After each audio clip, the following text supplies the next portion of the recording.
Good morning. I would like to welcome everyone back to the symposium today as we kick things off with our first panel of the day, the Anti-Federalists, Planting the Seeds of American Populism. It is my privilege to introduce the moderator for our first panel, Judge Lisa Branch of the United States Court of Appeals for the 11th Circuit. Judge Branch was appointed to the bench in 2018. She received her BA from Davidson College and her JD from Emory University School of Law. Judge Branch started her legal career as a clerk to Judge Owen Forrester on the Northern District of Georgia, and then entered private practice in Atlanta. She also spent time working in government as an Associate General Counsel for Rules and Legislation at the Department of Homeland Security, and later as a counselor to the Administrator of the Office of Information and Regulatory Affairs, Office of Management and Budget. Prior to joining the federal bench, Judge Branch was a judge on the Court of Appeals of Georgia. Judge Branch, it is an honor to have you join us today, and with that, I will pass it on to you to introduce our panel today.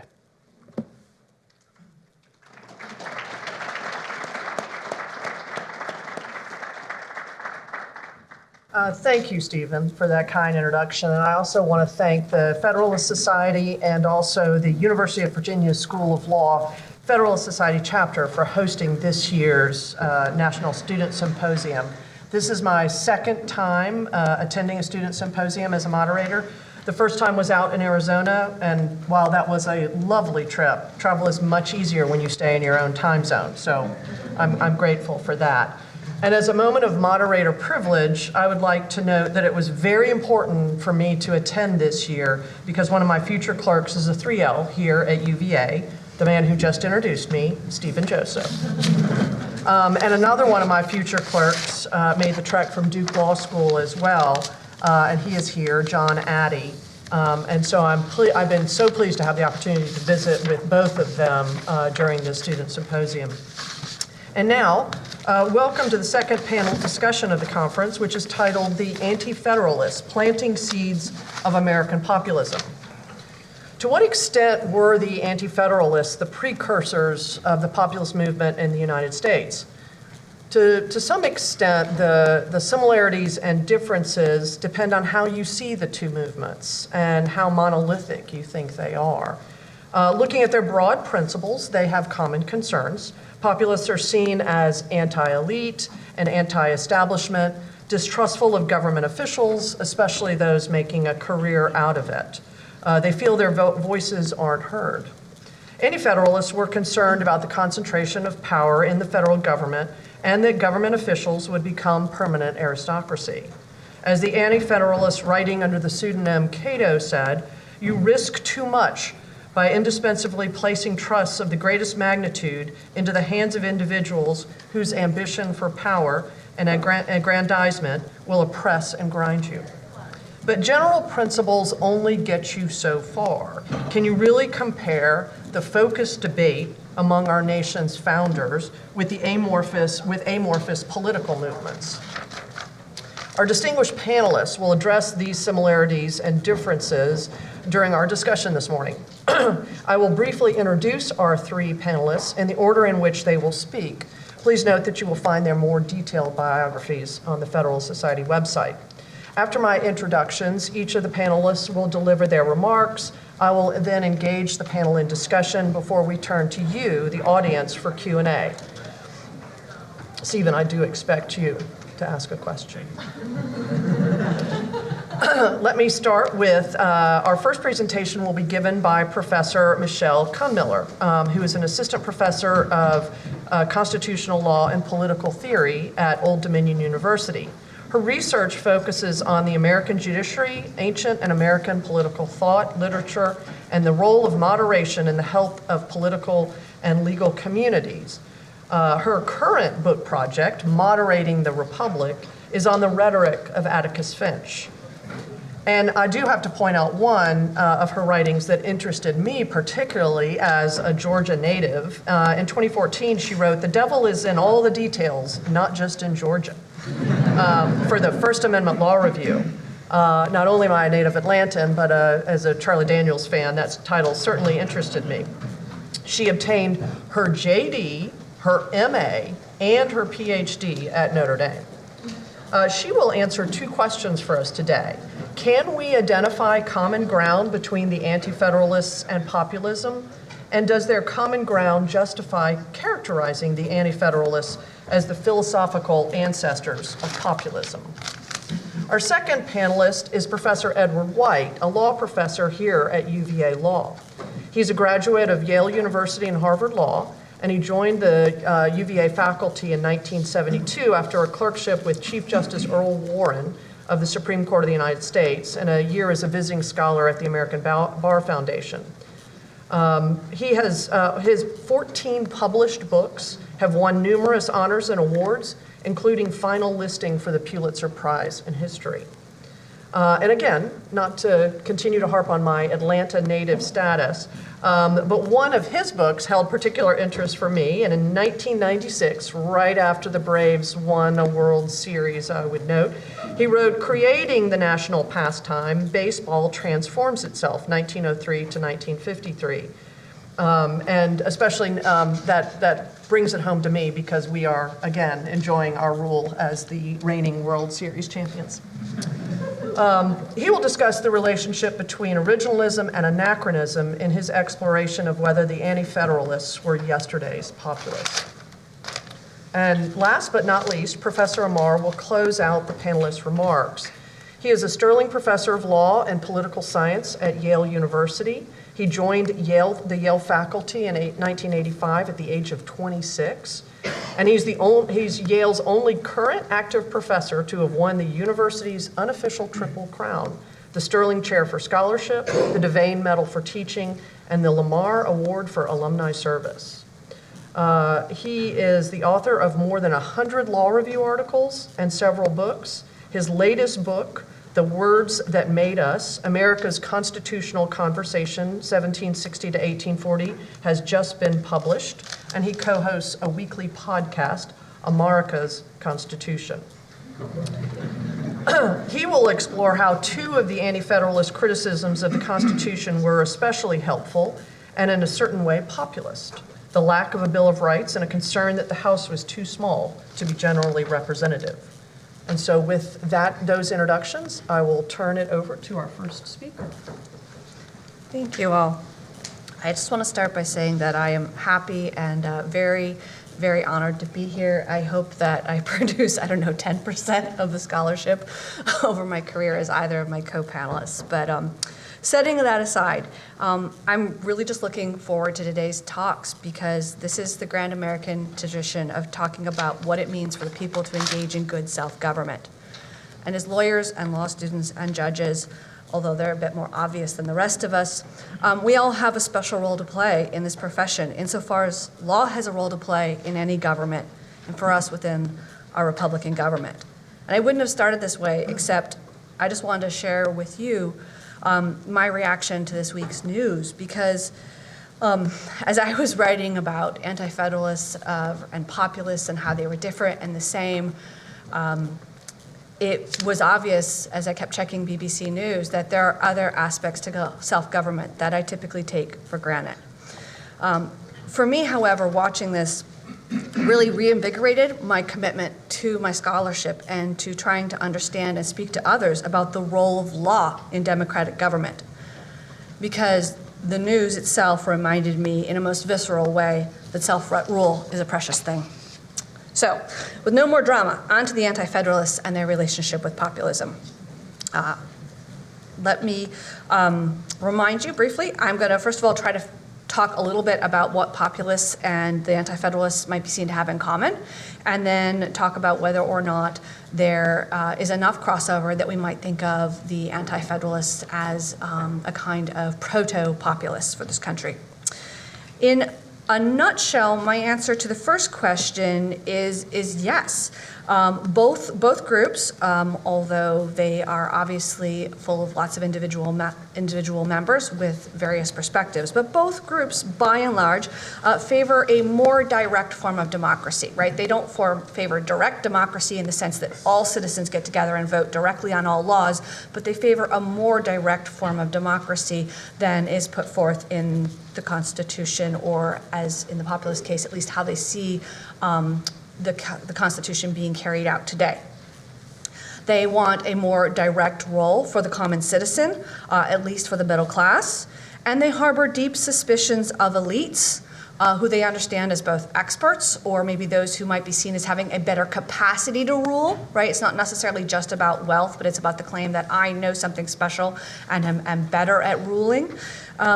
And they also are suspicious of complex institutions, and I think something that oftentimes gets overlooked in complex institutions is just the idea of complex laws. They embrace the idea that laws ought to be simple and understandable by everybody. And I'm sure at whatever stage you're in law school right now, you're beginning to see that simplicity might not be one of the advantages of our system.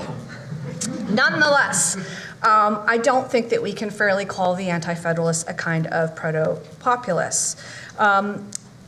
Their advocacy for more direct government and the prominence of the will of the people was really premised on beliefs about the function of a political community's size that populism doesn't share. So at the end of the day, I suspect that the Anti-Federalists might actually be more critical of populism than they were of the Federalists themselves. And by the end of my talk, I hope I will have explained why. First of all, just a word on what I mean when I say populists or populisms. I'm really glad that somebody's going to discuss that in a little bit more depth than me, because I basically decided to take this term in the most general sense that I could. Not only because I'm not a scholar of populism, but because I thought that for today's purpose, the best thing to do was to try to sketch it in its most generalized ways so that we could talk about some of the aspects of it that are relevant to today's political movements, whether or not those are actually technically populism. And also populism, right? It doesn't just vary in this country over time, it varies around the globe, and I'm not gonna get into that. So what's my extremely simplified version of populism? Well, it has two elements.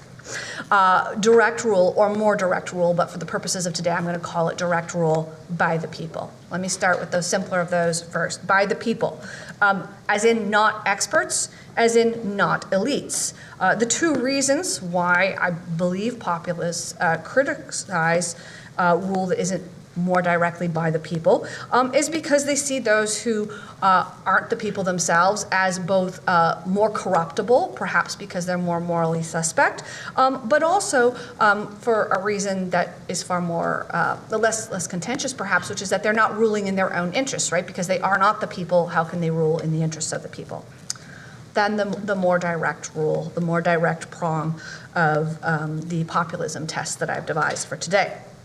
I think we all know that our national government is designed, in a sense, to check the will of the people, because sometimes 51% of the people can be either incredibly imprudent or horrifically unjust. The complexity of our government structure maintains the will of the people as the ultimate source of government authority. I realize that's quite a claim, but we're just going to go with that for today. While moderating that will through institutions that delay, that require negotiation among factions, and also that bolster the rule of law. By contrast, populism doesn't brook delay, moderation of the people's will, nor sometimes even the rule of law. The emphasis is on pulling down or weeding out corruption and getting things done quickly.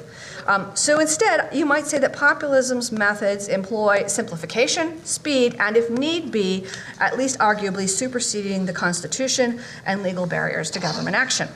So do the Anti-Federalists agree with this platform, more direct rule by the people? I think they do, at least by and large. Their fears and warnings about the Constitution include warnings of elite rule, whether that be wealth or expert or claims to superiority in capacity to rule, warnings of corrupt rule, which they associate with both elite and complex government, and an insistence upon the fact that the government must follow the will of the majority, the will of that 51%, which they think requires clear lines of division between the major branches of the government and short terms. Clear lines of division between the separate branches of the government because you need to know who is responsible for a government action, and short terms so that once you understand who is responsible for something that is not the will of the people, you can get those folks out of office, a short leash republic. So yeah, the Anti-Federalists have quite a bit in common with the populists, and they do want more direct rule by the people. But this, I believe, does not indicate that they are some kind of proto-populist. And I'm going to spend the rest of my time trying to articulate why. The anti-federalist insistence on a simple government dominated by the will of the people is premised on an understanding of local or regional, I'm going to call it small, government a lot of today, but that I don't necessarily mean that your government isn't doing a lot. What I mean is that the size of the territory and or the number of people you are governing over is a smaller group of people. So that's what I mean by small government at this point, or small nation. So their theories are premised on the earlier premise that you must have a small nation. This is why they so vehemently respond not only to the form of the Constitution, but to the fact of a national constitution. And at the end of the day, if they have to accept the fact of a national constitution, yes, they want to debate that form. But they're actually also just objecting to becoming one national government. And I don't think we can understand their critique of the form without understanding their critique of the fact or the size of the nation. All right, so why do they have this issue about the size of the government? To try to give this to you, I want you to let you know that Brutus 1 through 4 is probably the best place to go for an encapsulation of what I'm going to summarize for you today. So that would be your quickest place if you're really interested in this idea of a small republic to get brushed up on it. But you can also find most or all of this in Sentinel, Federal Farmer, Agrippa, Melanchthon Smith, maybe not all in one place, but I am generalizing, but Brutus is your place to go if you want it quick. If you don't, then just dive in, there's lots of it. All right, 3 main reasons. The Anti-Federalists thought a free government must be a government where people assent to the rule. That was their definition of free government. A free government is a government where people assent to the rule. And they fundamentally thought this was impossible over a large population spread out over a large piece of land because, as they said, you will simply have too many interests. You might think of this as too many types of people, but I think that tends to run into ideas that they're not necessarily talking about that we focus on a lot today. They're partially talking about the fact that you have different industries and you have different geographic needs and you have a different history to deal with if you are in Alaska than if you are in Virginia, than if you are in Manhattan, than if you are in Houston, than if you are in, for crying out loud, even the Keys versus Jacksonville, Florida, right? If you think about it, if you're trying to write laws for that broad a set of interests, that many different interests, your laws are automatically going to be more complex because they're trying to cover more different scenarios. So what they said was you can't get assent. You cannot get free government. You cannot get assent from the people over that broad a set of different interests. So it's impossible to have a free government that is a large government if we define free government as government by assent of the people. They said a large nation is going to be one of 2 things. It's going to be a giant homogenization machine, or it's going to be despotic and rule by force. It has to be one of those 2 things. And I leave it to you to think about how those 2 factors may have been at work over the course of American history. But a small nation is necessary because then you have less interests. Now, when you have less total interest in the country, they say, you can have something that I would call, and I think other people have called this before, so I'm not taking credit for, a mirror legislature. What a mirror legislature means is you have a legislature that actually looks like the people. In large part, the Federalists wanted a legislature that was better than the people. Not necessarily morally better, but more competent at least. You know, like you pick a basketball team from across the country, you get a better basketball team than if you pick it out of one state. Most of the time, anyway. The Anti-Federalists reject this. They want a team of average basketball players. And they want to represent all of the different types of basketball players. They want all of the trades represented, all of the different kinds of professions, at least down to kind of what we would define as lower middle class. They want those people in the legislatures for a variety of reasons. If you think about their definition of free government, it kind of matches with that. But also, a legislature that has a more thorough knowledge of the people is going to be able to write laws better adapted to it. It is going to have warmer feelings towards those people. We have less desire to oppress the people living in the house next to us usually than the people across the country. And there's just the kind of the self-interest aspect of it. Okay, so we have a small republic has less total interests, therefore it can create this mirror legislature. And the mirror legislature they thought was really crucial to short-term limits and simple government working.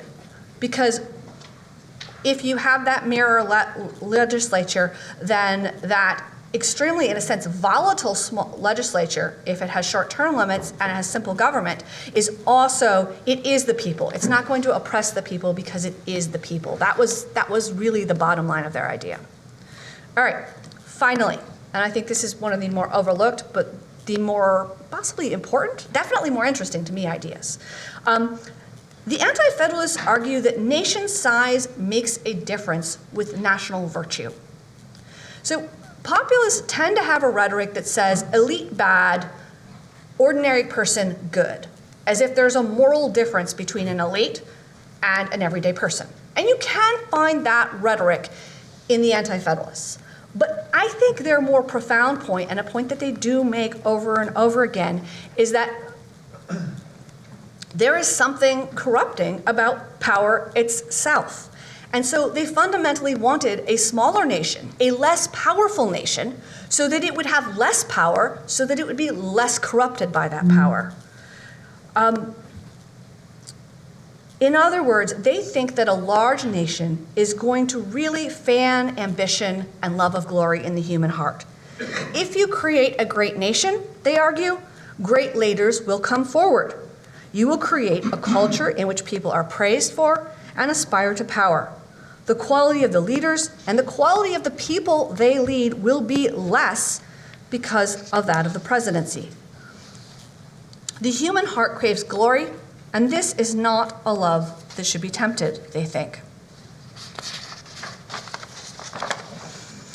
So I think that this might be something that is really a foreign idea to the populists, at least of today, that heading to DC to clean out the government might have some later effects that they don't see.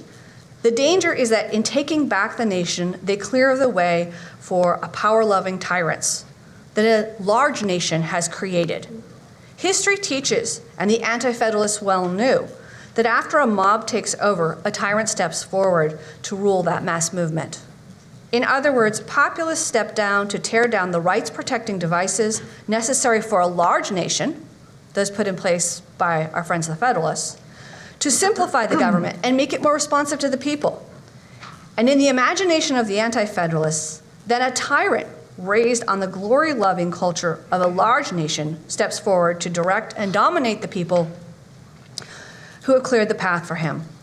A large nation is not just dangerous because of the difficulty of governing well, they would argue. It is dangerous because insofar as it is governed well, it creates an enormous temptation to power in a culture that loves power. And I think the Federalists would say the populists might just clear the way for the next Caesar. Thank you.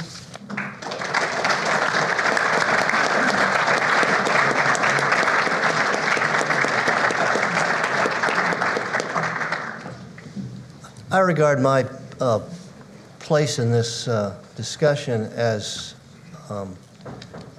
to assume in some ways the posture of a historian, but rather than, say, a political theorist.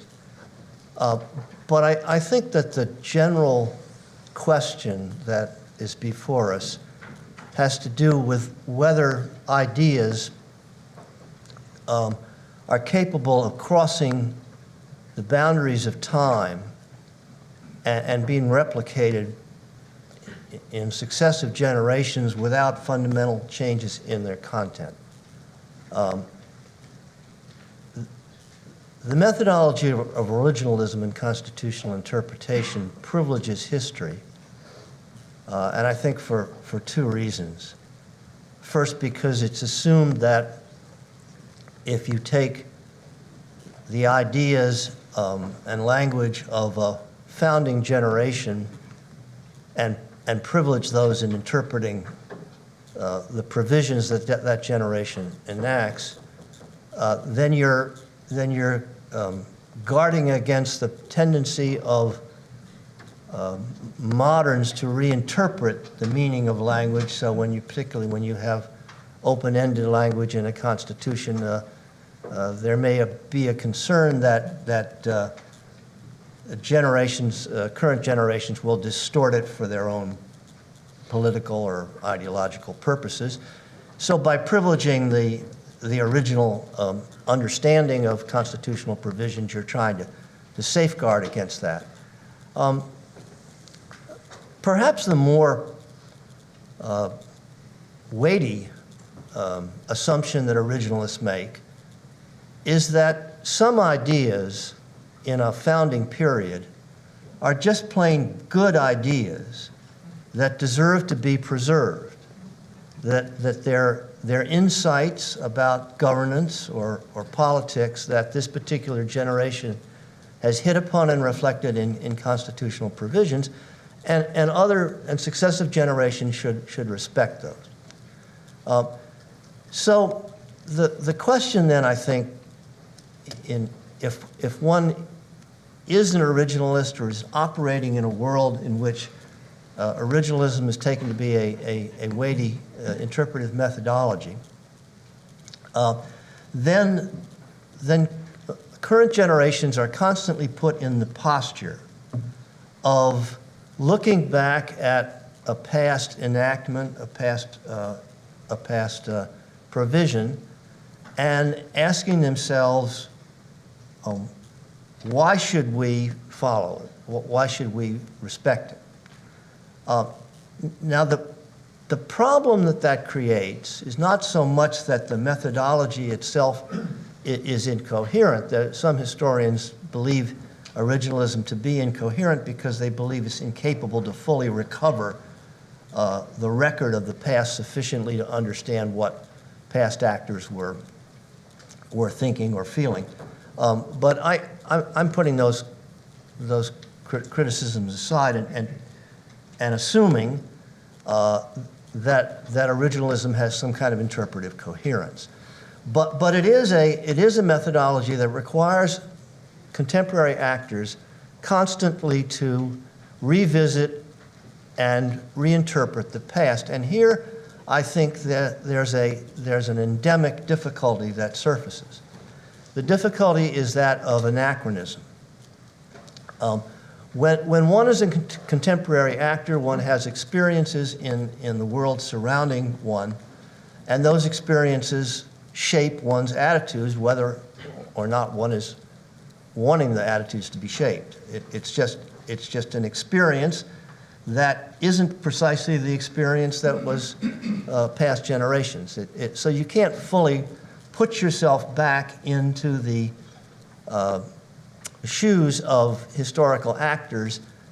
You may try as a historian to recover their attitudes and experiences as accurately as you can, but you can't fully understand where they're coming from.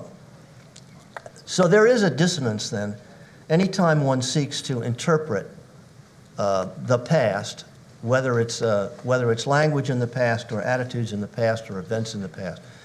There is a danger of the interpretation being colored by the perspectives and attitudes of the present interpreter. And anachronism emerges when a present actor projects contemporary attitudes on the past and equates language or attitudes or events in the past consistent with the experiences that they have in the present. That is, the present actor tends to think that a political party or a political ideology is comparable to one in their own world.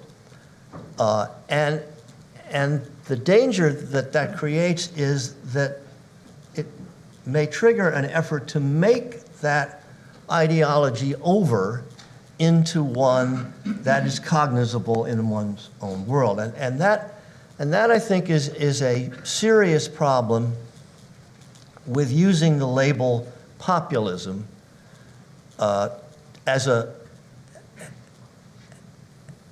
attitude that's capable of crossing generations. So let me just bring a little bit of history into the analysis. Of course, the Anti-Federalists didn't use the term populism. They weren't described as populists. The term populism was not in the political vocabulary of Americans until the late 19th century. And when it emerged in a specific historical context. The context was the effect of industrialism and urbanization on agrarian interests, particularly the interests of farmers and local merchants who were in the process of shipping produce to markets outside their local communities. And the principal mechanism in which they were shipping produce was the railroad. The late 19th century has a tremendous growth in the railroad industry and the emergence of transcontinental railroad lines, the invention of compatible track surfaces so that you could have very long-term rail lines that you didn't have to change the track from one to another if you crossed the state line or if another railroad was involved. You get railroad mergers.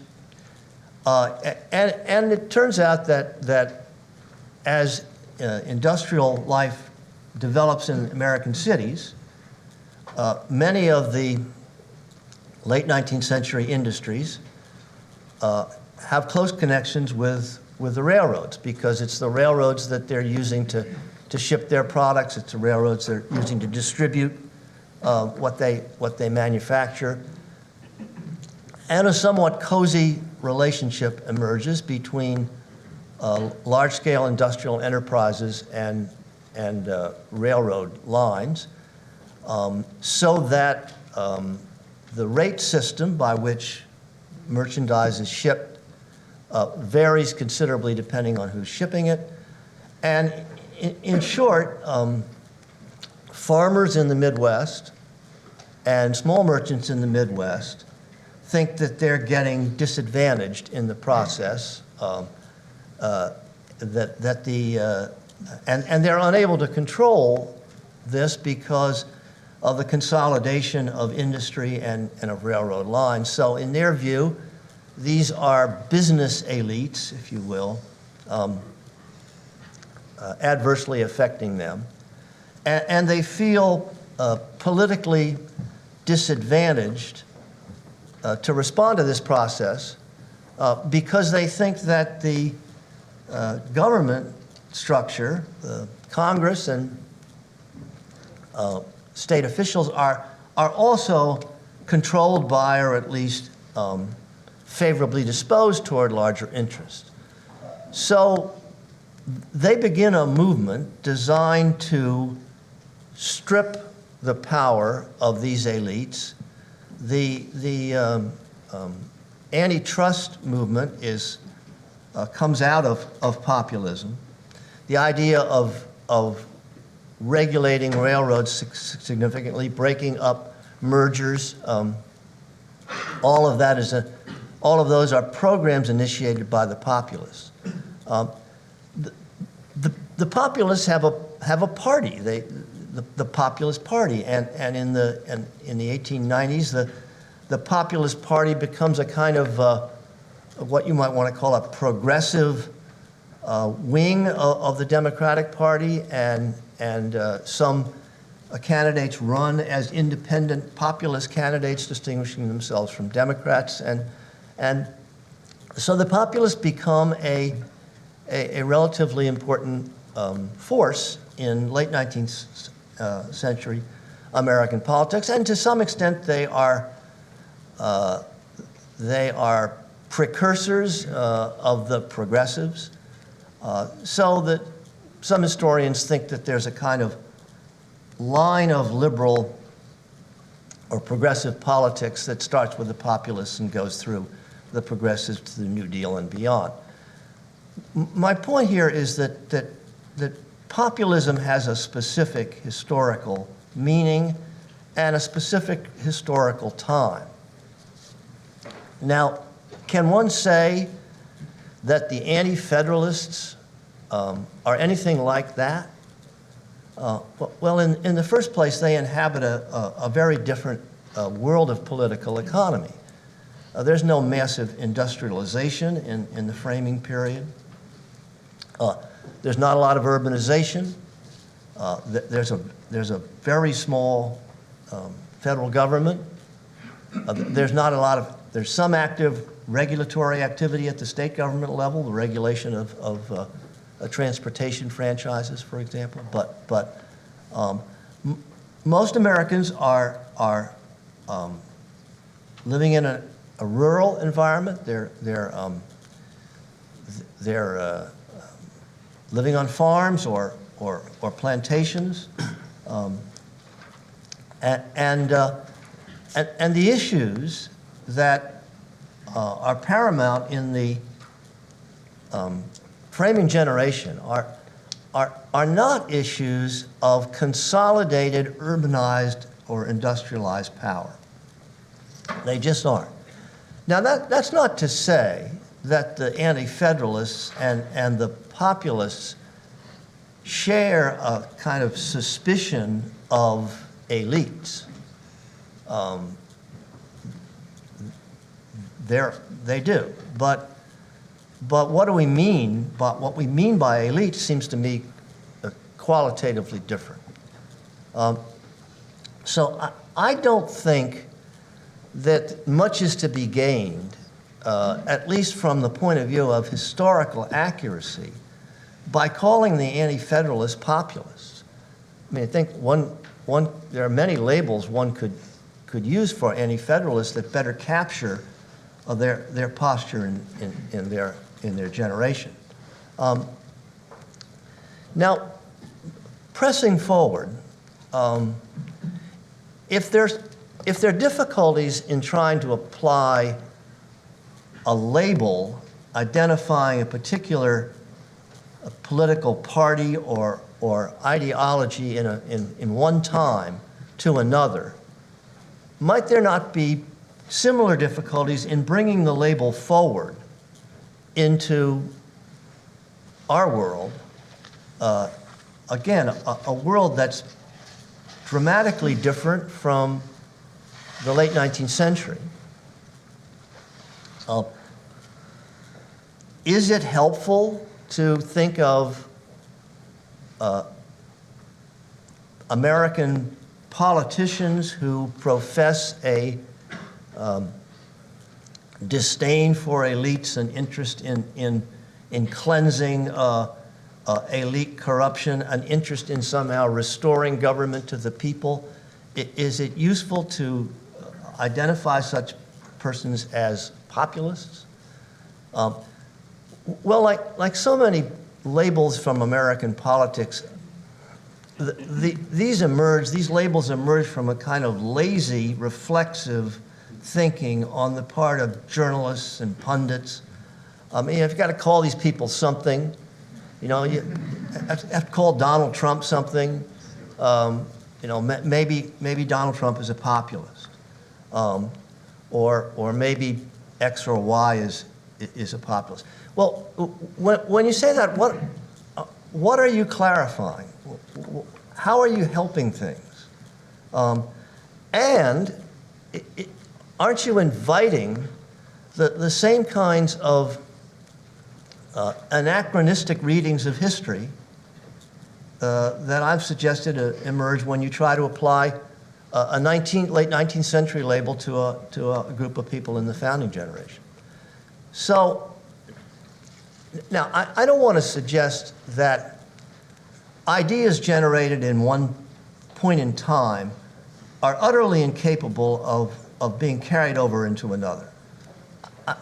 I mean, I don't think, for example, that the framers believed in democracy in the sense that we believe it. But the framers did believe in a degree of representative government, and that's an idea that's carried over. It's been reformulated. Our view of democracy is certainly not that of the framers. So I'm not suggesting that there are no ideas worth recovering and repeating, but I am suggesting that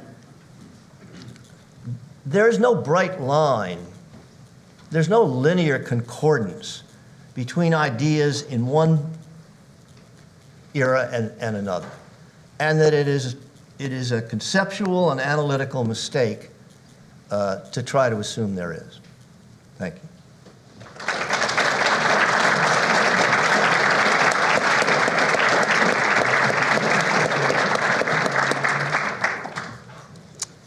Such an honor to be with you. It's been so long since I've seen you. Whether or not the Anti-Federalists were, as has been said, men of little faith, from a certain point of view, they were men of limited vision on some of the most important issues of the day. But on other issues, they were far-sighted indeed. Fundamentally, they deserve the label that the Federalists gave them, Anti-Federalist. They fundamentally deserve that because they were anti. They were opposed to the Constitution. And if you think, as I do, the Constitution is a pretty good idea, then you have to understand that in the main, these folks were opposed to that good idea. Fine. But it's not just that they were opposed to this idea, it's that I don't think they really had a compelling alternative plan. Maybe they weren't, they were rebels. So with the Federalists, they rebelled against King George and Parliament. Whether they were, the Anti-Federalists were rebels without a clue, I think that would be too harsh, but they were rebels without a coherent alternative plan, and you need to understand that. Or to the extent that they did offer something, it's what Professor Kuhnmiller has said. They wanted actually a small nation, a series of small nations. She said, you must have, and it's not describing them, their vision was, you must have a small nation. A small nation is necessary. Well, that would be nice if a small nation were possible. Okay? And if you think a small nation is possible, why don't you actually ask today a Latvian or a Lithuanian or an Estonian, or actually pay attention to what's happening in the world today? Because the problem with small nations is they get gobbled up because it's a nasty, brutish world. And this is what George Washington understands, because he actually first fought the French in the French and Indian War, and then fought the British. And he and the Federalists understand viscerally that if America does not, if these colonies do not actually unite, and indivisibly so, to create a continental force structure that will actually have a huge oceanic moat protecting us from the old powers of Europe, their monarchs and militaries, we're going to all be speaking Russian, or maybe Spanish, or maybe French, or maybe English, but it'll be the Queen's English, as in The Crown, or the King's English, as in George III, and they don't want that. So small nation might be all very well and good if you lived in some alternative universe. So that's what the Anti-Federalists, frankly, didn't quite get, to the extent that they were just opposed to the Constitution. But they actually did have, that's where I think they were persons of limited vision, but they also were farsighted, and they contributed to, and that's why at the end of the day, I'm with George Washington and Alexander Hamilton and John Marshall and the so-called Federalists. But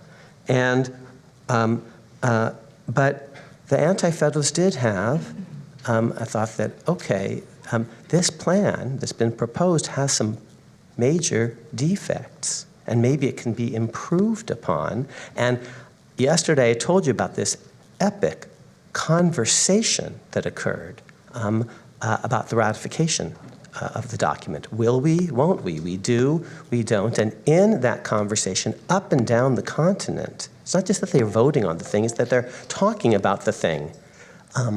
And in the course of talking about the thing, the critics actually articulate, the Anti-Federalists, lots of ideas, some of which are good ones. And the Federalists, to their credit, listen, pivot, and actually compromise, reach out, and we call that, for example, among other things, the Bill of Rights, which is an anti-federalist inspired idea and a good one. So my friend John McGinnis was absolutely right yesterday when we were up here, when I got a little carried away and I told you, pay no attention to that Thomas Jefferson figure. I just wanted to say something like that because I'm here at Charlottesville, of course, get your juices going. But of course, without Thomas Jefferson, who was resolute in an anti-federalist spirit, that there must be a Bill of Rights, maybe we wouldn't have had that. And so we have them to thank for initiating the idea, and the Federalists we have to thank for listening to that. Okay, America is deeply, deeply divided. Almost half the people vote no, and yet, actually, the two camps come together, and we call that the Bill of Rights. Wow. And that emerges from this ratification process, which is a we the people process, quite literally. Okay, so here are the two big ideas. First, Congress is too small to be genuinely representative. It just won't look like America. And Professor Kuhnmiller talked about the idea of a legislative mirror, the idea that the legislature, your representative body, should be, in a word, well, representative. And just so you can see the point, there are going to be 65 members of the original House of Representatives. Now, they're going to be directly elected, unlike Articles of Confederation. That's progress, but they're going to be able to impose direct taxes on individuals, which the Congress and the Articles couldn't. And they're going to be 10 people from Virginia, whereas the Virginia legislature has close to 400, you see. 65 compared to 1,500 assemblymen up and down the continent.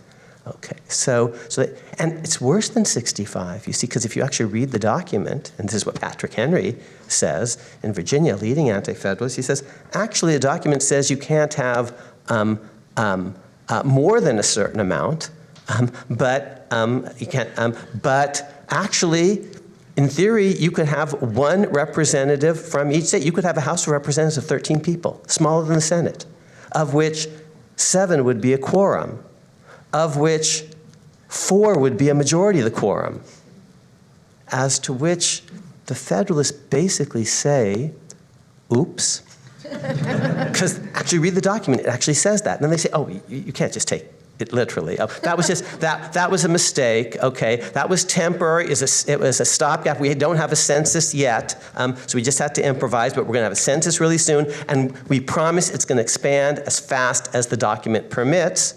And they're true to their word. And they even proposed an original amendment, the original First Amendment, that would have guaranteed fast congressional growth. It wasn't ratified, came close to being ratified. One state ratified the other amendments and not it. You can guess which one. It was Delaware, which wanted a small House of Representatives. If there were 13 people in the House, they would have had equality in both the House and the Senate.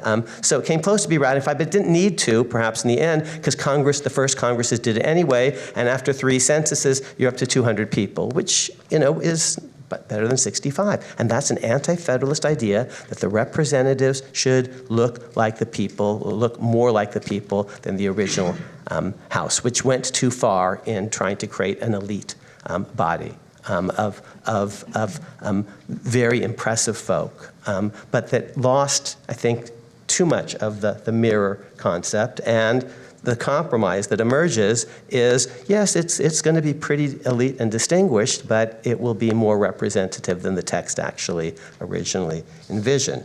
Now, the second big anti-federalist idea that wins. They have lots of ideas, and they're not very coherent. And you know, some say it's too hot, too cold, too big, too small. And you can't please them all. But there are other very emphatic thought is you need a Bill of Rights. And here they are channeling the American tradition because state constitutions have bills of rights. States are the template often for the federal discourse. Federal constitutions written. Well, states have written constitutions. Bicameral legislatures, most states do, except for Pennsylvania and Georgia. Tripartite, most states, have that. Most states have bills of rights, you see, and the federal government, another oops. And it takes Madison a very long time to confess error on this. He's given the credit for being the father of the Bill of Rights or something. No, actually, it takes him a year to make the pivot, almost, in order to get elected in Virginia and to get the Constitution ratified. He has to sort of change his stripes on that. So don't give him total credit, and do give Jefferson credit, because Jefferson's pushing him from France on this. My apologies, Mr. Jefferson. I sold you short yesterday.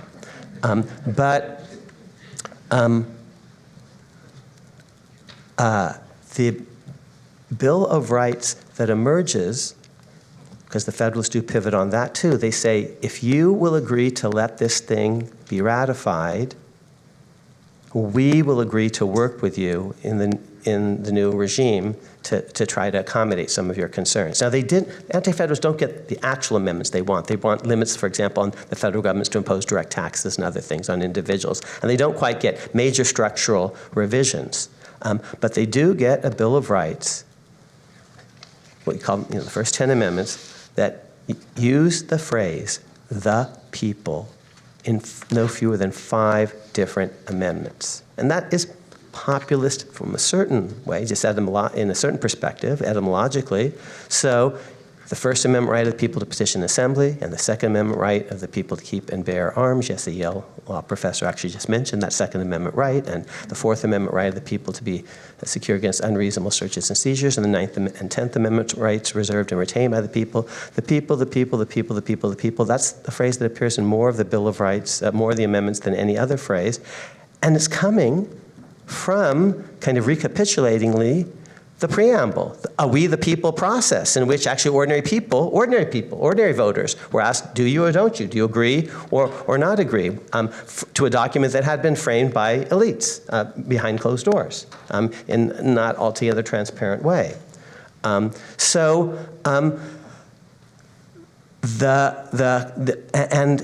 people there actually has a kind of communal, collective meaning.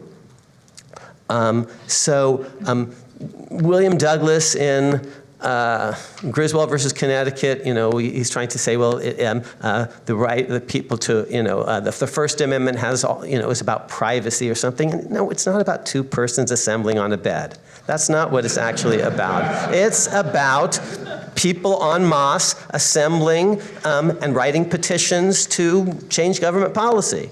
You see, and the Second Amendment is ordinary people collectively in an institution that's populist from a certain point of view. The rights reserved by the Ninth and Tenth Amendments are populist in various ways. So they're about people power, popular sovereignty power.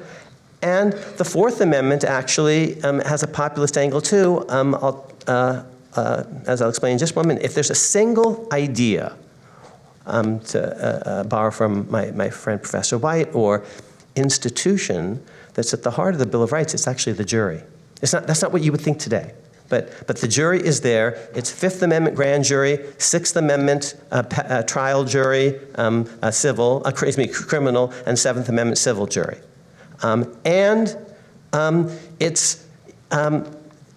You can see the jury in the Fifth Amendment Just Compensation Clause. Civil juries decide what's a fair price if the government takes your property. Civil juries are deciding what searches and seizures are reasonable or not under the Fourth Amendment.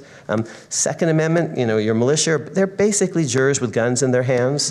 They're local, collective amateurs arrayed against elites, arrayed against professionals. So they're local populists in a tradition that you heard Professor Kahn-Miller sort of articulate, that it's more localist, and it does involve, here are some of our phrases. It's a more direct form of democracy. It involves common citizens. It reflects, juries do, suspicion of elites, short terms. You rotate on or off, and actually people did multiple jury service over the course of their years. It's localist. We can't actually have 13 nation states. We have to have one indivisible union for all sorts of reasons. Now, we can have variation on all sorts of things where we don't need to have one national rule. And that's what the Anti-Federalists understand, and we call that federalism. And in order to hold together, because we are so diverse, I think we may have to decide there's some things where we're going to just have to allow lots of local option. Maybe, abortion after the 15th week will be one of those things that we're going to actually have different rules about very shortly, precisely because it is such a large and diverse continent. We need national rules for continental defense. After the 14th Amendment, we need some basic human rights and political rights that are uniform. But the key anti-federalist ideas of a bigger house and a Bill of Rights prevailed. And good for them. The key institution, which is not very robust today, alas, but that could be revived, is the jury. And one interesting question is whether this localist, populist institution can continue to serve its function after later constitutional amendments, like the Civil War amendments, that are much more nationalist in their vision and less localist. That's a question maybe for another day, or perhaps for the Q&A. Thank you very much.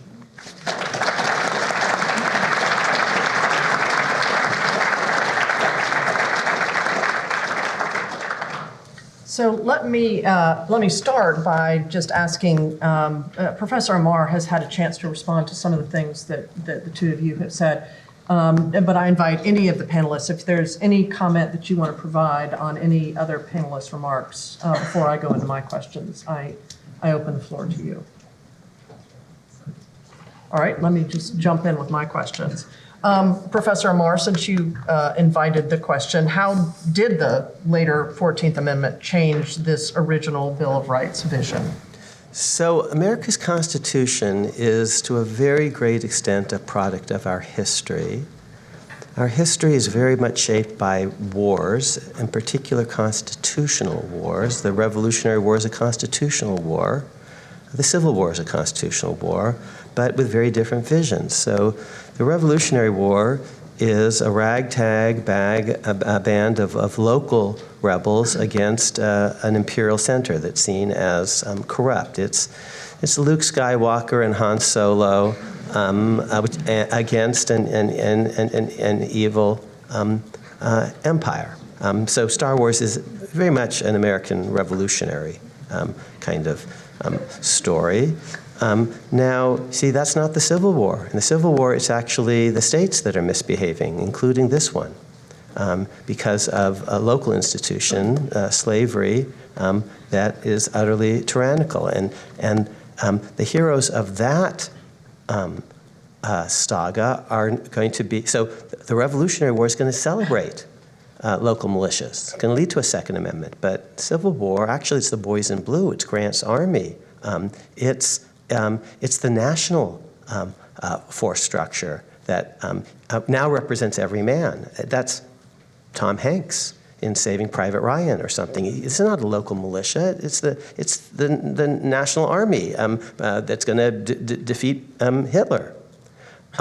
So the founders very much believed in a right of local juries are power centers of a certain sort. And local juries and local assemblies were at the heart of the American Revolution. The framers of the 14th Amendment recast all of that. Just as they took the militia idea at the heart of the Second Amendment and privatized it, made it more about a right of individuals to have guns in their homes. They took a jury idea that was in large part a right to participate and turned it more into a civil rights idea, right to be tried by a jury. The 15th Amendment is going to come along and say, oh, black people have a right to participate in juries, and the 19th Amendment, women have a right to participate in juries. But there's going to be a tension between a series of amendments. The First Amendment says Congress shall make no laws. It's limiting the national government. And the Reconstruction Amendments all end with Congress shall power, Congress shall power, Congress shall power, 13th Amendment, Section 2, 14th Amendment, Section 5, 15th Amendment, Section 2. So that's the deep intergenerational tension you see. And Professor White says, oh, this is very complicated, taking ideas from different periods. First of all, getting them right, each one on its own bottom, and then trying to actually somehow fit them together. Wow, that's complicated stuff, and he's right. Thank you. Professor White, does populism, the label populism for a contemporary political label, does that have any usefulness? Well, my earlier remarks suggested probably not. In a sense, you need some kind of term to capture attitudes that favor participatory democracy, a government in which the principal decision maker is the people at large, and to the extent that contemporary political actors are saying, I want more of that and less government by elites of one fashion or another. That is to say, representative officials, elected officials, ostensibly representing their constituencies ought to be consistently mindful of adhering to what the people at large think. I think on the political spectrum there are political actors who favor something like that approach, describe themselves as favoring, let's say, participatory democracy, or having a lot of referendums on issues, just involving the people directly in government as fully as possible. I don't like populism as a label to represent that point of view.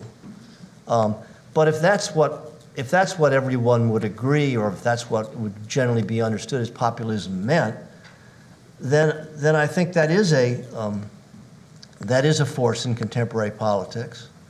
But I want to say, just in general, I am deeply suspicious of political labels. I'm deeply suspicious of the labels liberal and conservative as applied to Supreme Court justices. I don't like the label progressive as applied to certain contemporary politicians. And the reason is I don't think people understand what those words mean. Again, it gets back to what I said earlier. I just think they invite, saying, for example, that the current the prospective nomination to the Supreme Court, it isn't going to change the conservative liberal demarcation of the court. That just presupposes that everybody on the court is some kind of monolith that takes predictable positions on issues, and I just don't think that captures things well, and it invites kind of lazy thinking. I've been inveighing against the use of labels for much of my career. I notice it hasn't had very much effect on contemporary. Thank you. Professor Kuhnmiller, what do you think that the Anti-Federalists would prescribe today if they were to sit down and talk with the so-called populists?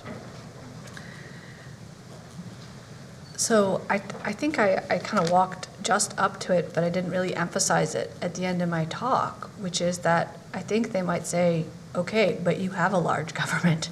You have a large nation. Yeah, they might take a look at Europe and say, wow, in hindsight, we were wrong on that point. And the thing that the reason why I say that I think that the Anti-Federalists might actually be more critical of populist movements in a large nation than they were of the Federalists themselves is because they were not unreasonable men. And I do wonder if they might be able to see that, for example, short terms and of simplified government and a simplification of the separation between the branches and more accountability, basically everything that our federal constitution does to check that 51%, that if you have a large country and you cleanse it of those checking mechanisms and those mechanisms to try to bring some prudence to the process, that what you might end up with is a government with the worst evils of both a large government and a small government. And I think, yeah, in my then fantasy version of that conversation, they either roll up their sleeves and start to really talk to each other about, okay, so is free government really possible, right? Are we so large that we must be despotic? Or are we so small that we must be conquered? Which is really how Hamilton starts the Federalist Papers, is by saying, you love your liberty so much that you are going to be so jealous of giving any of it away that you will lose all of it, right? So I think that at that point, they might hear that. They might hope the Federalists could hear them, and they might try to warn the populists that you can't have the worst of both worlds. So. Thank you. All right, I am getting ready to turn it over to the audience for questions. I have never been disappointed in a Federalist Society audience, and I know I'm going to be able to count on my friend Mike at some point. He is always a person who asks a question, but I will start with students. Gentleman back there, in the bow tie with the glasses. Yes.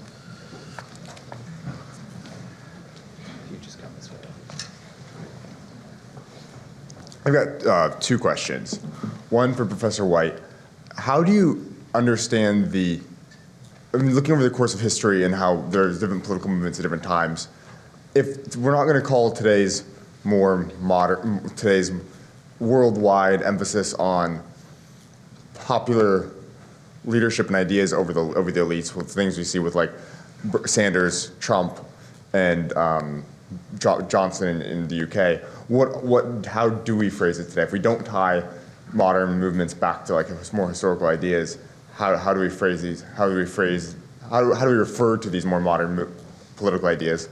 And for Professor Amar, what would the Anti-Federalists have thought of jury nullification? I know the jury was really important to them. What would their thoughts have been on that? Thank you. Why don't we take them in order, Professor White? Yeah, with respect to figures like Boris Johnson, I think the label populist for Johnson is really sort of ironic.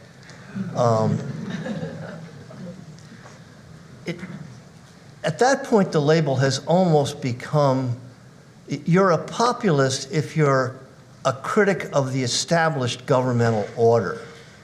And you can be a critic of the established governmental order from a variety of points of view. I don't think you necessarily have to be a populist. Now, if one wanted to be snarky, one might say that a populist is someone who is a critic of the established governmental order who has tendencies to be a tyrant.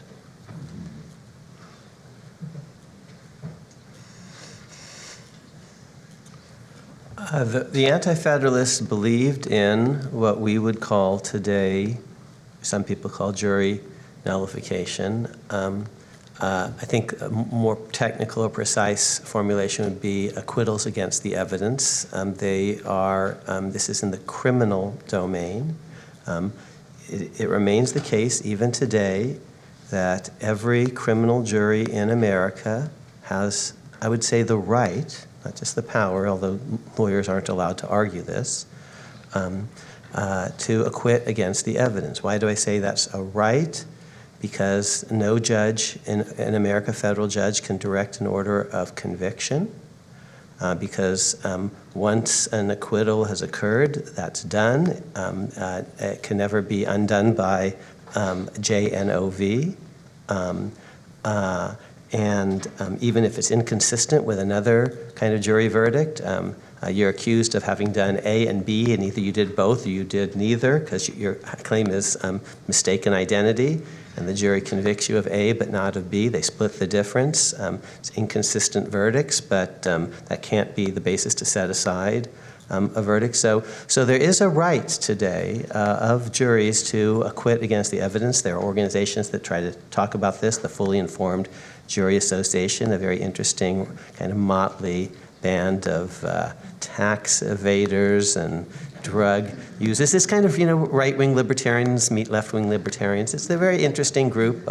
They've sometimes identified me as their patron saint because I think I believe in juries. And I also believe in a thing called jury review, which is a little different than jury nullification, but it's the right and duty maybe of juries to decide constitutional questions, just as judges do. There's a bicameral judiciary, you see, with the Article III judges being kind of like the Senate and a jury kind of being like the lower house of a bicameral judiciary. And the executive branch in the criminal domain has a president or an executive, AG, U.S. district attorney, and a grand jury, which can simply refuse to indict, and that's that. If a grand jury just refuses to indict for, let's say, federal drug crimes in Colorado, there's nothing that Jeff Sessions can do about that, which is why Jeff Sessions did not bring federal drug prosecutions in Colorado. So jury nullification, jury review, in certain forms, especially on the criminal side, still have certain residues, and they're very much anti-federalist residues. Gentlemen. Professor White, you mentioned the origins of populism in the late 19th century and the railroad, and whatever we would call today, with the advent of President Trump, whether it's populism or not, there's still this kind of anti-corporate flair. And my question is as it relates to not just political ideology, but also to economics, what would the Anti-Federalists have thought about the corporate form in laissez-faire capitalistic economics in general? Yeah, the important words for the founding generation are virtue and corruption. And the Anti-Federalists are suspicious of, the assumption in the framing generation is that if you get into government, being a human, you're going to necessarily start preferring your own interests. There are going to be incentives and tendencies for you to favor your interests at the expense of others. That's why factions develop. And in some respects, the Anti-Federalists are even more committed to the concept of virtue and anti-corruption than the Federalists. But these are very charged and important concepts for the framing generation. So you can see, in a sense, these being replicated in the populists of the late 19th century. Once again, there's corruption going on because industrial elites and railroads are conspiring to affect the capacity of more marginal actors in the economy. So, and that, of course, that is a very long-standing tradition in American politics, this sort of suspicion of the motives of governing elites and corporate elites. Consider I noticed that two labels have emerged sort of in the last decade: big pharma and big tech. And those labels are not merely descriptive. Those labels are pejorative. The idea is that you can't trust size in the economy. You can't trust the motives. The pharmaceutical companies are pretending to help us, but they're actually mainly concerned with making money. Technology is claiming to be spokespeople for free speech, but all they're really concerned is their advertising revenues, et cetera. So yes, I take your point. Stephen?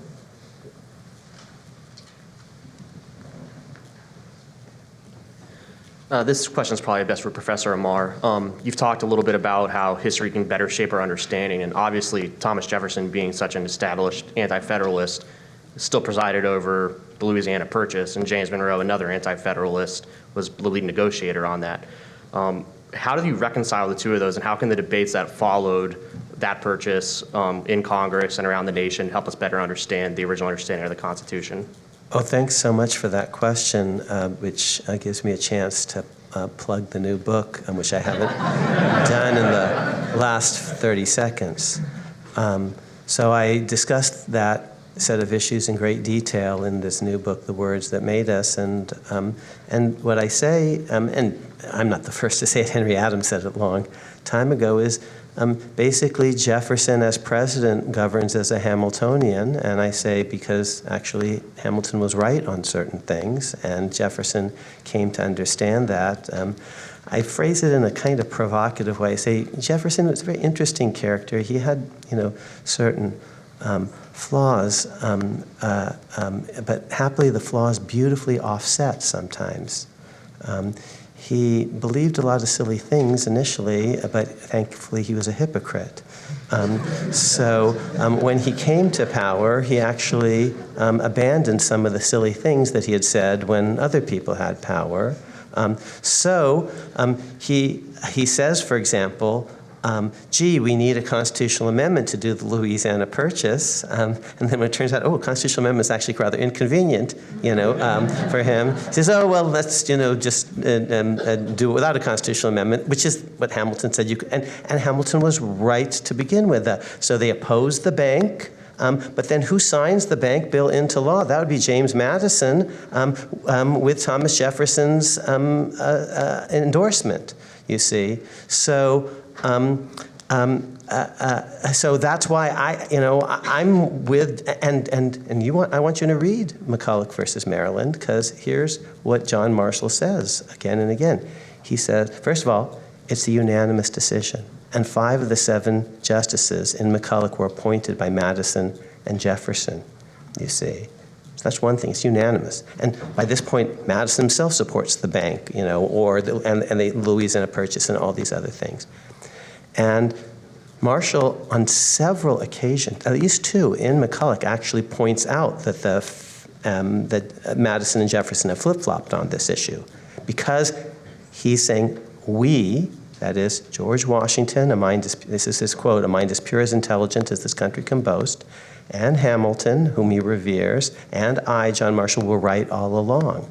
And they don't want to admit it, so they say it very kind of quietly, but they've become Hamiltonians because we were right about what the country needs and what the Constitution says. The woman with the mask under her chin. Sorry, didn't mean to call you out on that.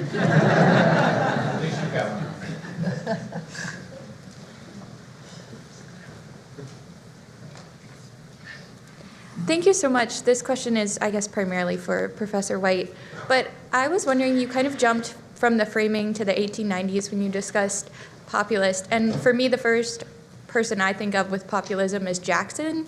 And I was very curious how Jackson fits into the narrative, both with the Anti-Federalists and then with the later populist, and if maybe when we use the term populist today, we're thinking more of a Jacksonian figure and less of the progressives of the early 20th century. Yeah, he's a populist. Jackson is a populist in the sense of campaigning against elites and also making some moves, cultural moves early in his administration that could be understood as identifying himself directly as a man of the people. One thing he does, and it turns out to be fairly disastrous, is he opens the White House to just anyone who wants to visit on a social occasion, and so a bunch of people just walk in, and then it creates a kind of a chaotic situation, and they have to figure out what to do about it. But of course, Jackson himself, although he, again, rhetorically describes himself as an architect of state power or suspicious of federal power and consolidation, he's not at all averse to expanding the power of the national government when it suits his purposes. You know, if one wants to identify populism with a kind of appeal to ordinary folks, maybe even championing their attitudes and values, then Jackson fits rather well into that. And I know the question wasn't directed at me, but just to connect it to what Professor Kuhnmiller sort of reminded us of, which is, you know, the importance of the local. Jackson is a really interesting synthesis. It's not a surprise that a constitution that then quickly leads to a sort of a Bill of Rights synthesis generates a regime in which the dominant figure in antebellum America after the founders have passed from the scene is Andrew Jackson. It's the age of Jackson, basically post-Jefferson and pre-Lincoln. And that's because, you see, he understands the national security imperative. He kicks the British ass in a way that George Washington could only have dreamed of doing. In the Battle of New Orleans, 3,000 Brits are killed or wounded, including the brother-in-law killed of the Duke of Wellington. 200 Americans die, and the French aren't there helping us out. In Yorktown, by contrast, there are 2 French warriors on land and sea for every American. Okay, so he can stand up against these European thugs, you know, who think they're, and aristocrats who look down their noses on ordinary Americans. So that's the national security geostrategic thing, and he is absolutely fierce on indivisibility, as am I, as was George Washington and Alexander Hamilton, and Lincoln will stand on Jackson's shoulders, and he takes John C. Calhoun to task very much when Calhoun, and part of the problem with Jefferson is has an inner, secessionist to him, which is a problem because he missed the consolidating moment. But Jackson is absolutely fierce when it comes to Calhoun. So he's a nationalist, and he's really strong. When at the end of his life, he was asked if he had if he'd left anything undone, and he said, "I didn't hang John C. Calhoun, and I didn't shoot Henry Clay." So don't mess with him. But he's very much on all sorts of things a champion of states' rights in a Jeffersonian tradition. So he's both, and he's an interesting synthesis that way. When it comes to the Indians and European nations, he's a super nationalist. When it comes to all sorts of other things, he leaves it to local option, and he's an interesting synthesis that way. But very much himself, he would describe himself as a Jeffersonian small government localist kind of guy, but it's complicated. Interesting synthesis of Federalist and Anti-Federalist. Mike. Well, this is pretty much for everyone. I'm curious, although I would like to say to the ever-entertaining Professor Amar, and take leave on some metaphors that I'm going to sound here, because I think populists aren't necessarily gun-toting all the time, are they? But not that there's anything wrong with that. So my metaphor would be sort of much of War of the Worlds here. What do you think the Federalists and Anti-Federalists would disagree or agree if they were here in the 21st century seeing sort of a War of the Worlds eruption of administrative state that started with Wilson, and today we have executive orders, agencies with huge Leviathan-type power where due process is takes decades and years to get to, and juries that you really have a lot of financial and judicial pressure not to get in front of. So settlements are off the charts. Juries are inexperienced, trial lawyers don't exist, and everything's about money and not justice. Do you think the Federalists and Anti-Federalists would just be shocked? Who wants to take that one first? Professor Cundill hasn't had a chance yet to. So, I mean, so here's the question. Did the Federalists see all of this coming, but think, yeah, there's going to be downsides, but what else can we do? And so, right? If that's the case, then they would say yes, but it's still better than being conquered. Like, our systems will only hold for so long. No, they're not perfectly imbalanced. No system can run without a good mechanic, and heaven knows if and when we will have good mechanics. So I honestly don't know the extent to which they understood the flaws of their system and figured, heck, it's still going to hold together better than anything else.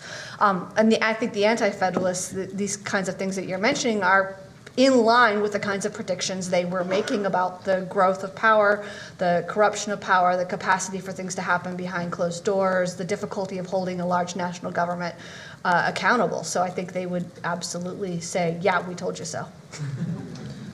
I think they would not be shocked because of their view of human nature. And I might point out that they also had a view of history. They don't think of history as progressives do, qualitative improvement over time, with each generation getting better than the previous one. They think of history as cyclical. They think of the course of nations as comparable to the course of humans. That is, you're born, you're a new nation, you come to maturity, and then you decay.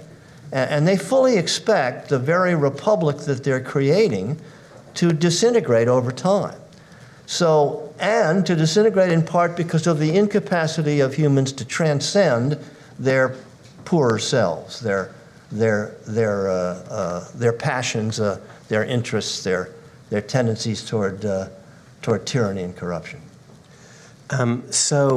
Remember, the Federalists and the Anti-Federalists do agree in the end on a Bill of Rights that have juries really at the heart: Fifth Amendment grand jury, Sixth Amendment trial jury, criminal trial jury, Seventh Amendment civil jury, with jury analogs or counterparts in some of the other amendments. So. And we've lost that, and there are reasons I think we've lost that. Hamilton was not as celebratory of the jury as was Jefferson. Jefferson had a romantic vision of the jury. I'm with Jefferson on that. Hamilton, the Federalist, I think it's maybe 82, 83, says, we all agree on jury trial, but some of us gush that it's, the very apotheosis of everything, and others of us think it's just a pretty good anti-corruption device because you don't know who the jurors are going to be in advance. And so you can't, bribe them in advance, and then they return to their communities, a civil society. So Hamilton does say, at the end of the day, I think quoting, I think maybe Pope, the government will be that's best administered, and if the federal government is actually just well administered by experts, people will cotton to it.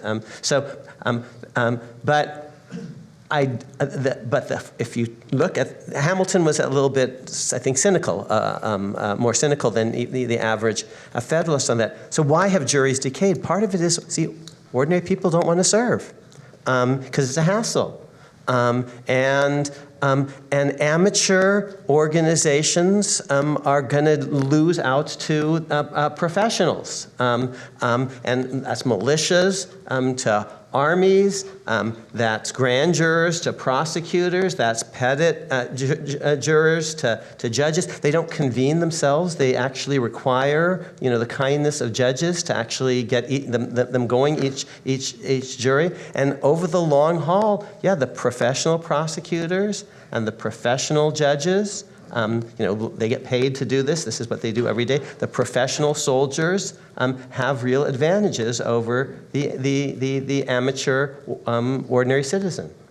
taking turns in in a way that I think Professor Camillo sort of very nicely gave us, the image of what the Anti-Federalist vision was. Ordinary citizens taking turns.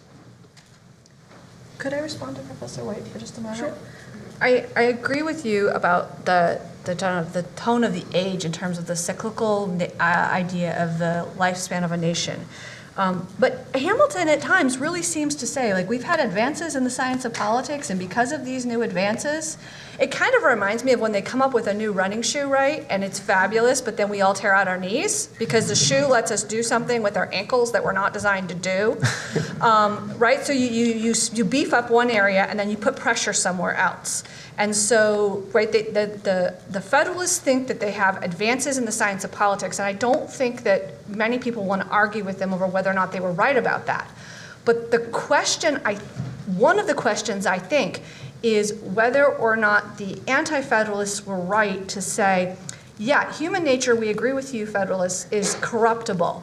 But the problem is that you are going to create a nation which is going to create a kind of people that can't even run your system, right? So that's where I was talking about love of ambition and love of glory before, because by creating the large nation, you're going to create people that in this system that is designed to pit ambition against ambition, right? There's a reason why most of you have dreams of heading off to DC instead of Richmond.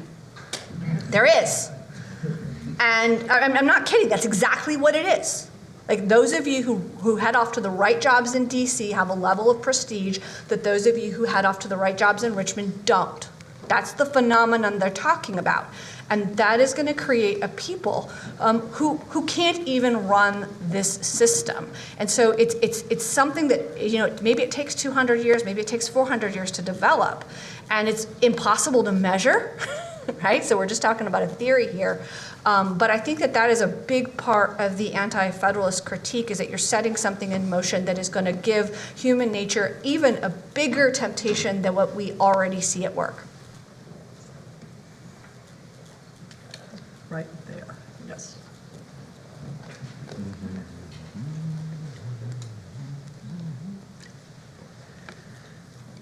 This question is primarily for Professor Kumiller, but other panelists are welcome to answer as well.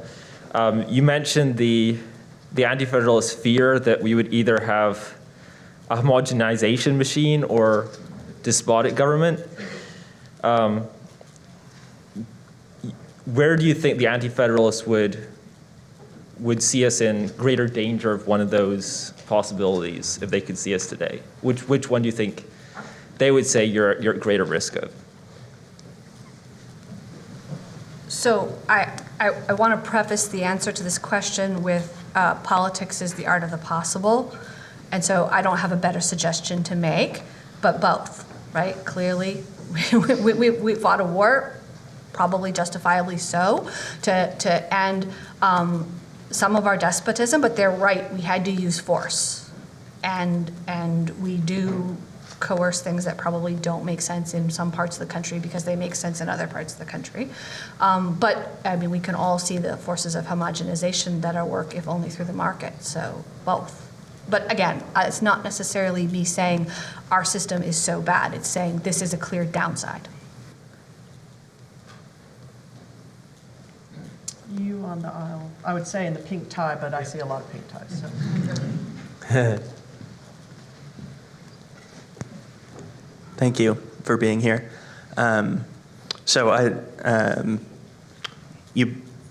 Several of you mentioned that, I think Professor Amar, you said that the initial Congress was like 65 people, and today we have 435. So I did a little bit of math while I was sitting here and determined that if we kept the original ratio of Congress people to citizens, we'd have something like 5,000 people in Congress today. So first of all, is that a good idea? And second of all, would it allow for more, say, philosophical diversity? Because today, the establishments of the political parties, we have a party of the broad center left and a party of the broad center right, and figures like Bernie Sanders or Ron Paul only come around every once in a while. Thank you. So the locus classicus of this is James Madison's Federalist number 55. It's about congressional size. And here's what he says. He says, you need enough folks so you can trust them and as an anti-corruption device and so they can be representative, but they also have to be able to deliberate and talk with each other. And so there are natural limits. So he says 50 is going to be better than 5. 5's too small for your legislature. The executive is 1. He's not as clear a theorist of the executive power as is actually George Washington, who really understands the executive branch because he knows he's going to run it. And he walks away from power, you see, rather than always trying to grasp it. First as disbanding his army and then walking away from the presidency. So all praise to George Washington, and frees his slaves on his deathbed and gets better over life. That's not true of Jefferson and Madison on slavery and other things. So 55 says, unity in the executive, multiplicity in the legislature, but what's the number? 5's too small, 50 is going to be better. I think he may have done 8 and 80. I can't remember, but I think it was 8 and 8. So 8's too small. 80 is going to be better. It's not altogether clear that 800 is going to be better than 80. And it's pretty clear that 8,000 really is not going to be an improvement because you can't talk to each other. So a legislature has natural limits to it if it's to be a place of actually deliberation. Now, maybe the internet makes all sorts of discourse possible, that not face-to-face, but mediated in various ways through chat rooms and the rest. He says 2 really interesting other things in Federalist 55. He says, this is a direct quote, had every Athenian been a Socrates, every assembly would still have been a mob. And he actually didn't mean to actually, he was saying literally, if they actually were all philosopher kings, when you have too many people, they can't talk to each other, okay? And Athenian democracy featured more sort of direct participation. The jury that convicts Socrates has 501 persons as opposed to like a standard American jury of 12. So it's all about size. Had every Athenian been a Socrates, every assembly still would have been a mob. So he says the principle of representation is good because you move from basically everyone just sort of shouting over each other in a huge town square, agora or something, to a smaller body where people can talk to each other. And he wants it to be somewhat refined and not just average folks. The end of Federalist 55, to pick up on what Professor Kummiller has told you and what Professor White has told you, is all about civic virtue, which is a key word that Professor White highlighted.